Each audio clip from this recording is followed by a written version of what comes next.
Hello నమస్తే welcome to today crazy topic. మీకు నిద్రలో కలలు వస్తూ ఉంటాయా? ఇందులో వింతో ఏముంది, వస్తాయి అంటారు. అవునా?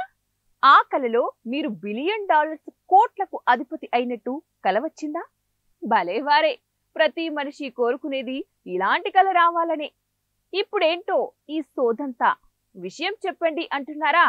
వస్తున్నా విషయానికే వస్తున్నా. అకస్మాత్తుగా మీ బ్యాంక్ అకౌంట్కు మీరు ఊహించినంత డబ్బులు వస్తే అవాక్కవుతారు కదా. ఇదే ఇప్పుడు క్రేజీ టాపిక్.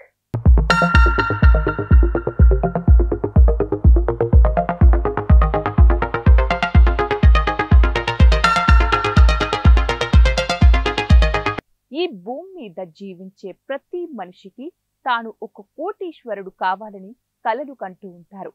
కొందరు కష్టపడి సాధించుకుంటారు, మరికొంతమంది దానికోసం ఎదురు చూస్తూ ఉంటారు.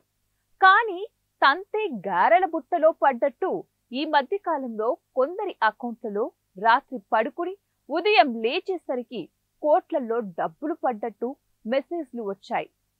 ఈ మెసేజ్ చూసిన వారు ఒక్కసారిగా అవాక్కయ్యారు. ఇది నా అకౌంట్ నెంబరేనా అని తేరిపారా చూసుకుని తనివి తీరని ఆనందం పొందారు. వారెవ్వా, ఇంత డబ్బులు! ఆహా, వీటితో ఏం చేసుకోవాలి? ఇంటి లోన్ తీర్చేద్దామా, లేదంటే కారు కొనిద్దామా, లేదా బంగారు బిస్కెట్లు తీసి పెట్టుకుందామా? ఇలా రకరకాల ఆలోచనల మధ్య సతమతమవుతూ అకౌంట్ను నిజమా కాదా అని సందేహంతో వందల సార్లు చెక్ చేసుకుంటూ ఉంటారు. ఇక ఊహాలోకంలోకి వెళ్ళిపోయారు జాక్పాట్ కొట్టిన వారు. అయితే ఈలోపే మరలా ఒక్కసారి అకౌంట్ చూసుకొని షాక్ కు గురయ్యారు. ఈసారి అవాక్ కాలేదు, కండ్లు తిరిగి కింద పడ్డారు.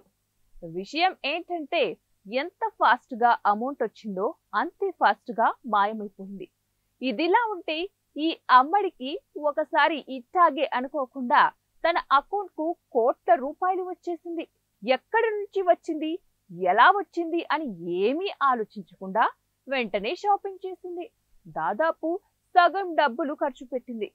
ఈలోపు పోలీసు వెతుక్కుంటూ ఆమె ఇంటికి వచ్చారు.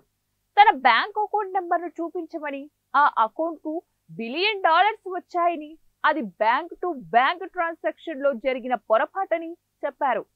ఇప్పుడు ఆవిడ గారి పని రొట్టె పెండం మీద నుండి పొయ్యిలో పడ్డట్టు అయింది.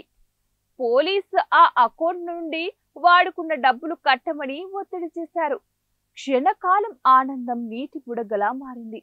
గతి లేక, డబ్బులు కట్టలేక కటకటాల పాలైంది.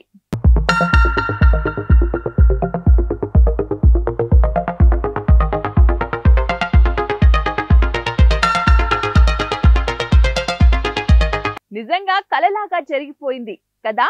అంతే మరి, కలలు వస్తూ ఉంటాయి, పోతూ ఉంటాయి. మంచి కలలైతే క్షణకాలం ఆనందం కలుగుతుంది. ఆ ఆనందమే ఇది.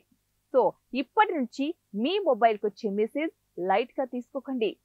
ఏమో, మీకు ధనలక్ష్మి మెసేజ్ రూపంలో వస్తుందేమో. Wait and see. ఇది ఇవాల్టి మన క్రేజీ టాపిక్. మరొక టాపిక్ తో మళ్ళీ కలుద్దాం.